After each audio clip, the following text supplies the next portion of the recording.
Hola, ¿qué tal, médicos? Soy el doctor Damián Treviño y vamos a hablar acerca de los traumatismos en el nacimiento. Este va a ser un conjunto de entidades que se van a estar presentando secundario a fuerzas mecánicas que suceden durante el nacimiento. La causa más común de todo este grupo va a ser la fractura de clavícula y el pronóstico de esas entidades generalmente es favorable, ya que la mayoría se van a estar resolviendo solas en un periodo de semanas a meses. Es importante tener en cuenta esos factores de riesgo como son macrosomía, prematuridad, presentación anormal fetal y parto asistido, ya que a la hora que contestemos los casos clínicos tenemos que buscar intencionadamente estas perlas durante el caso para saber si nos están queriendo preguntar algún traumatismo relacionado a nacimiento. Lo que estamos viendo en pantalla pues es un bebito que sufrió un cefalohematoma. Y hablando de cefalohematoma, pues vamos a iniciar ese grupo de traumatismos en el nacimiento con esas entidades que son el caput, el cefalohematoma y el hematoma subcraneal. Lo que vemos en pantalla es una imagen que me demuestra todas las capas que existen desde que tenemos nuestro cutis, el subcutis o la piel, y la dermis, la aponeurosis epicraniana, el periósteo, el hueso parietal, la dura madre y las aracnoideas, ¿no? Y ya debajo pues tenemos a nuestro cerebro. Nosotros vamos a entender como caput sucedáneo cuando nosotros tenemos una lesión que se presenta con un edema localizado debajo de la dermis, pero sobre encima de la aponeurosis epicraniana, ¿ok? Entonces se encuentra en este sitio y como regla general, este edema se va a extender a través de las líneas de suturas. Esto no requiere tratamiento, se resuelve en horas y días y es la forma más común de presentación que vemos en traumatismos en el cráneo.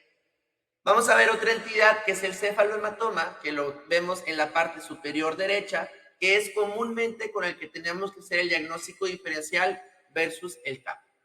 El cefalohematoma, en contraparte, no va a ser un edema, sino la presencia de un hematoma, como su nombre lo dice, que se va a estar localizando por debajo del periósteo, pero encima del hueso parietal. Ahí en ese espacio se va a estar desarrollando. Como nosotros estamos debajo del periósteo, este hematoma no va a pasar las líneas de sutura, a diferencia del caput, que sí pasa las líneas de sutura. Ojo con eso porque es de suma importancia, ya que hay que hacer diagnóstico diferencial y a ti te van a preguntar y te van a describir si pasa o no pasa las líneas de sutura y tú vas a tener que responder cuál es la correcta. Generalmente este tampoco requiere tratamiento y se va a estar resolviendo en un periodo de semanas a meses, a diferencia del caput que se resuelve un poco más rápido. Por último tenemos el hematoma subgaleal.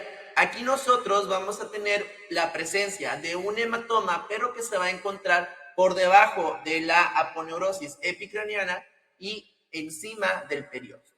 Como tenemos aquí una ruptura de las venas que se denominan venas emisarias, pues el sangrado va a ser continuo y este grupo de pacientes se va a estar asociando a riesgo alto de desarrollar una hemorragia o un choque hemorrágico. Ten en cuenta eso a la hora que te describen tu caso clínico. Si te están arrojando que tiene datos de choque, pues hay que tenerlo o hay que contemplarlo eso.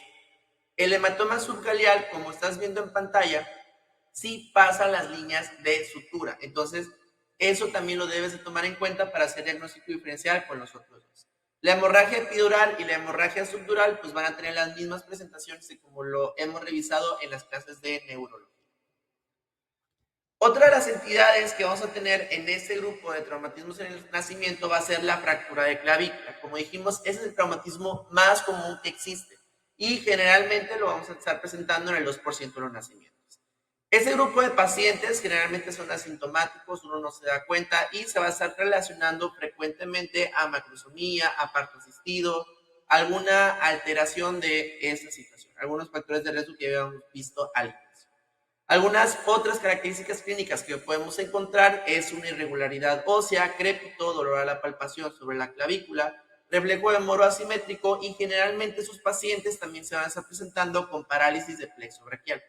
El tratamiento son medidas generales y típicamente se va a resolver en 2 a 3 semanas. Comúnmente al bebé lo vamos a estar poniendo con este tipo de vendaje que va a mantener su brazo en 90 grados para limitar el movimiento y puede que se le solicite dentro de estas 2 semanas una revaloración con radiografía para visualizar si ya tenemos la formación de callo. Cuando la alteración ósea o la deformidad ósea es muy importante, sí se va a requerir un abordaje quirúrgico y, bueno, valoración por el especialista, en este caso traumatólogo pediatra. Otra entidad que tenemos y que es importante para hacer diagnósticos diferenciales con fractura de clavícula y parálisis facial es la tortícolis del infante, ¿ok? Como esa que le daba al chavo. Bueno, aquí nosotros vamos a tener la rotación del cuello por contracción del esternocleidomastoideo. Y como estás viendo tú en pantalla, típicamente la rotación del cuello se acompaña con una rotación también de la cabeza y de la cara, ¿ok? Si nosotros tenemos el esternocleidomastoideo derecho engarrotado, por así decirlo, en donde tenemos una contracción aumentada, lo que va a hacer es que va a mover o va a rotar la cabeza hacia la izquierda, o sea, de forma contralateral al esternocleidomastoideo afectado, y va a llevar la oreja hacia el hombro ipsilateral del esternocleidomastoideo contraído. Muy bien, si lo tuviéramos del lado izquierdo, pues el paciente se presentaría así. Derecho se presenta de esta forma. Tenlo en cuenta por si te llegan a preguntar o poner alguna imagen, sepa relacionarlo rápidamente.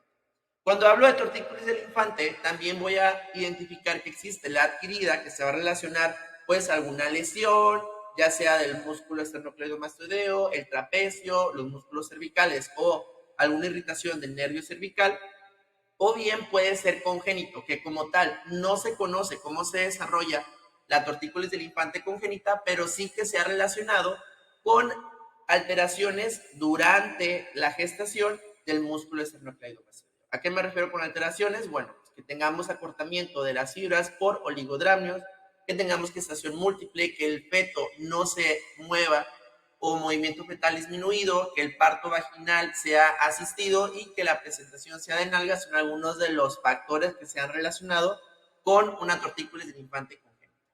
El cuadro clínico, como ya les mencioné, va a caracterizarse por la rotación al lado opuesto de la cara, la nariz y la mandíbula y llevar la oreja hacia el hombro ipsilateral al sitio de la contracción. Generalmente el músculo va a estar rígido, va a estar duro y va a ser muy fácil de palpar. Y además, en ocasiones, cuando se presenta la forma congénita, se va a estar presentando junto con displasia de cadera, parálisis del plexo braquial, pie equinovaro y asimetrías craneofaciales. El tratamiento es conservador, generalmente el adquirido se resuelve de forma espontánea, pero si para los 12 meses, a pesar de un tratamiento conservador adecuado, fisioterapia, esos pacientes van a requerir mucha fisioterapia, no ha habido mejoría, entonces va a que realizar una cirugía. La complicación más común que se va a estar presentando va a ser escoliosis y además también asimetría cráneo-facial.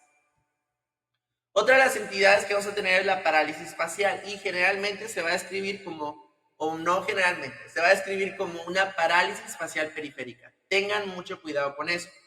Entonces ya sabemos que la parálisis facial periférica vamos a tener afectación tanto para elevar las cejas como para contraer los ojos y para tener unos movimientos de digestión de forma adecuada. Entonces, las manifestaciones clínicas de tu paciente van a ser las de una parálisis facial periférica. Muy bien, vamos a tener también esa ausencia del pliegue nasogeniano y pues cuando el paciente trata de alimentarse, pues se le cae un poco los líquidos, en este caso la leche, por una comisura labial. El tratamiento, hay que ofrecer tratamiento ocular con lágrimas artificiales y el 90% se va a resolver solos en las próximas semanas. Les menciono mucho que es una parálisis facial periférica porque si tu paciente se presenta únicamente con una parálisis facial, pero es central, ¿ok? Tenemos afectación del surco nasogeniano, etcétera, pero no tenemos alteraciones en la parte superior, entonces tú debes de descartar la presencia de una hemorragia intracraneal o alteraciones del desarrollo del sistema nervioso central. Y no va a ser propiamente un traumatismo en el nacimiento, sino una entidad de neurología neonatal. Muy bien, tengan cuidado con eso para que no se vayan a ir con la finta a la hora de que les pongan el examen. Otra de las entidades que vamos a revisar, y es la penúltima, va a ser la distocia de hombros. La distocia de hombros es una emergencia obstétrica porque tú tienes a tu paciente que ya lo vas a dar, ya está canal y hace trabajo de parto, ya está casi en el canal, ves la cabecita nada más, que es el signo de tortuga, pero pues el paciente no sabe. Entonces, eso se le llama distocia de hombros. Entonces ya sabemos que el hombro anterior aquí en este caso va a impactar detrás de la sínfisis del pubis materna durante el parto vaginal y no vamos a poder salir, no va a poder salir de forma adecuada. Algunos factores de riesgo son muy similares a los que habíamos visto al inicio, sin embargo, pues habría que recalcar mucho la diabetes mellitus materna, ya que esta se relaciona muchísimo con la distocia de hombros y generalmente viene encaminado por la macrosomía fetal. Y además, el cuadro clínico va a ser un arresto del trabajo de parto, el signo de tortuga, que el paciente, tú ves la cabecita que sale del paciente durante el parto vaginal, pero se retrae parcialmente. Y aquí no necesitamos ningún tipo de estudios, es un diagnóstico completamente clínico. El tratamiento nosotros lo vamos a estar realizando, ¿ok? Aquí hay unos 2 algoritmos que yo les quise poner para que lo tengan relacionado. Vamos a tener maniobras de primer nivel, maniobras de segundo nivel y maniobras de último recurso o maniobras internas y maniobras externas, ¿ok? Entonces, cuando tú tienes un paciente y estás en un centro de salud, aquí sí sería muy importante que revises bien en qué situación te están poniendo a tu paciente, porque si te están poniendo que estás en un centro de salud, entonces la primera maniobra que se recomienda que tú debes de realizar es la maniobra de McRoberts, ¿ok? No sé si se alcance a ver bien en la presentación, pero que sería la letra L, que es la de pies o legs. Aquí nosotros le pedimos al paciente, bueno, a la paciente, que tenga una hiperflexión, y una abducción de la cadera, y de esa forma tratar de liberar la obstrucción de los hombros y que el paciente pueda salir. Esa sería la primera maniobra que estaríamos realizando en primer nivel y también la primera maniobra que realizaríamos cuando tú estés atendiendo el parto. Si el paciente, a pesar de esto, no mejora, el siguiente paso que nosotros vamos a realizar o la siguiente maniobra sería la maniobra de Rubin, ¿ok? La maniobra de Rubin se caracteriza porque nosotros vamos a estar colocando, que sería Rubin 1, nosotros vamos a estar provocando presión suprapúbica para así ejercer un poco más de presión y tratar de liberar los hombros del producto del feto y que pueda tener un parto adecuado. Si a pesar de la maniobra de Rubin 1 o la presión suprapúbica no funciona, vamos a pasar a lo que se conoce como maniobra de Rubin 2 o generalmente se le conoce como maniobra de Rubin. ¿Ok? Que en este caso nosotros vamos a estar rotando el feto a través del hombro para tratar de conseguir así liberar. Algunas de otras formas de maniobra son la maniobra de Woods, la maniobra de Gaskin, etc. Todas esas maniobras se consideran como maniobras internas y aquí la recomendación es que tú vas a dejar pasar un periodo de 20 a 30 segundos entre cada maniobra para tratar de liberar a tu paciente. Aquí esos pacientes no se van a ver beneficiados de que tú los metas a cesárea porque el paciente ya está en el canal de parto, ¿ok? Entonces, tu último recurso que vas a realizar es la maniobra de Sabanelli o también conocida como la fractura de clavícula fetal, ¿ok? Aquí lo que hacemos es tratar de fracturamos la clavícula para que así el paciente se pueda liberar de un hombro y pueda salir de forma adecuada. La maniobra de Sabanelli, aquí lo que nosotros vamos a hacer es que vamos a administrar un agente tocolítico, vamos a regresar al producto, pero ahí tú ya estás hablando que ya tuviste como 1 minuto o 2 minutos que estás batallando con esto, vamos a regresar al producto dentro del canal vaginal y nos los vamos a llevar corriendo para someterlo a cesárea, ¿ok? Ese es el último recurso, entonces no te vayas a ir con la finta, por eso te mencionaba hace rato, no te vayas a ir con la finta de querer aplicarle la regla de oro de que todo es cesárea al paciente que tiene distocia de hombros como primer recurso, ¿ok? No lo es, al menos no en esta entidad. Si tú lo quieres meter a cesárea, es sinónimo de que le estás haciendo la maniobra de Sabanelli, o sea, que le estás poniendo un agente tocolítico, lo regresas por el canal de parto y te lo llevas corriendo para realizar la cesárea. Y evidentemente, pues esto le estás poniendo en una situación de muy alto riesgo a tu paciente, al binomio, tanto la mamá como al producto. ¿Ok? Llegan muy claro eso. el seguimiento, primero es maniobra McRobert, seguiríamos con la presión suprapúbica o Rubin 1, seguiríamos con Rubin 2, todas las demás que existen, y ya por último tendríamos la fractura clavicular o la maniobra de Savane. Ya por último, para terminar, tenemos las lesiones neonatales del plexo braquial. Aquí nosotros vamos a tener dos y también les encanta hacer diagnósticos diferenciales siempre con estas, que es la parálisis de Klomke y la parálisis de Ehr.